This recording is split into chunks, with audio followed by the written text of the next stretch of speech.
স্টেশনে যাওয়ার পথ হয়ে উঠেছে বিপর্যস্ত, তাই এবার সারাইয়ের দাবিতে বিক্ষোভী কর্মসূচি পালন করলো তৃণমূল কংগ্রেসের কর্মী সমর্থকরা। শনিবার সকালে ছাতনা স্টেশন চত্বরে বিক্ষোভের মাধ্যমে তারা সংশ্লিষ্ট রেল কর্তৃপক্ষের দৃষ্টি আকর্ষণ করার চেষ্টা করে। বিক্ষোভকারীদের অভিযোগ, দীর্ঘদিন ধরে ছাতনা স্টেশন যাওয়ার পথ রেলের অন্তর্ভুক্ত, যা দীর্ঘকাল বিপর্যস্ত হয়ে রয়েছে। বর্ষায় আরও ভয়ঙ্কর আকার নিয়েছে। রেল কর্তৃপক্ষকে বারবার জানানো হলেও কোনো সুরাহা হয়নি বলে অভিযোগ তৃণমূল কংগ্রেস নেতৃত্বের। এছাড়াও স্টেশনে মহিলা যাত্রীদের জন্য থাকা শৌচালয় বন্ধই থাকে, ব্যবহার করা যায় না বলে অভিযোগ। এর ফলে যাত্রীরাও ভোগান্তির শিকার হন।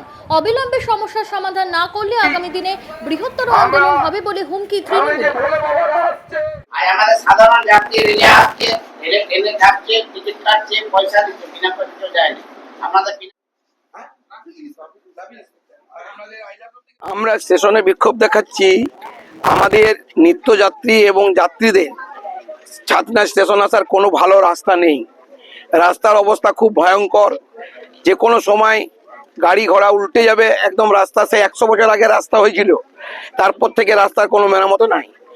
আমাদের ছাতনা লক্ষ্মী মেলার কাছে একটা রাস্তা ছিল, সেই রাস্তাটা রেল প্রশাসন তাড়াতাড়ি করে বন্ধ করে দিল। হঠাৎ করে বন্ধ করে দিয়ে যে নিত্যযাত্রীদের পায়ে হেঁটে যারা রেল স্টেশনে আসতো তাদের অসুবিধার সৃষ্টি করলো।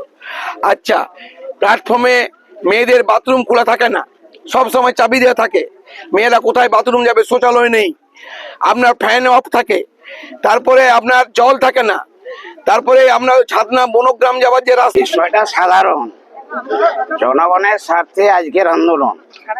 এই আন্দোলনে কি কারণে হলো, এই কয়েকদিন আগে আমাদের রেলের যে রাস্তা বনগাঁ যাওয়ার রাস্তা, ওটা প্রথমে ইতিপূর্বে বন্ধ করে দিয়েছে, কিন্তু যে রাস্তাটা এখন বর্তমানে আছে সেই রাস্তাটা খালাখন্দে ভর্তি।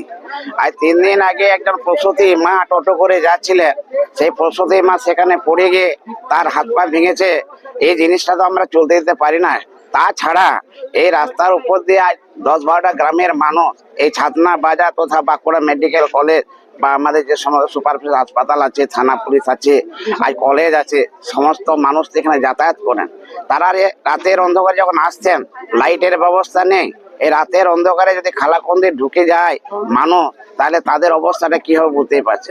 এই বর্তমান যুগে এই মাননীয় মুখ্যমন্ত্রী যেভাবে পশ্চিমবঙ্গের প্রতিটি রাস্তাঘাট উন্নত করেছেন, ঝা চকচকে করেছেন, লাইটের ব্যবস্থা করেছেন, এই কেন্দ্রীয় সরকারে এত রোজগার থাকা সত্ত্বেও কেন আজ আমাদের এই ছাতনার যে সামান্যটুকু রাস্তা কেন আলোকিত, কেন রাস্তাটা সংস্কার হবে না?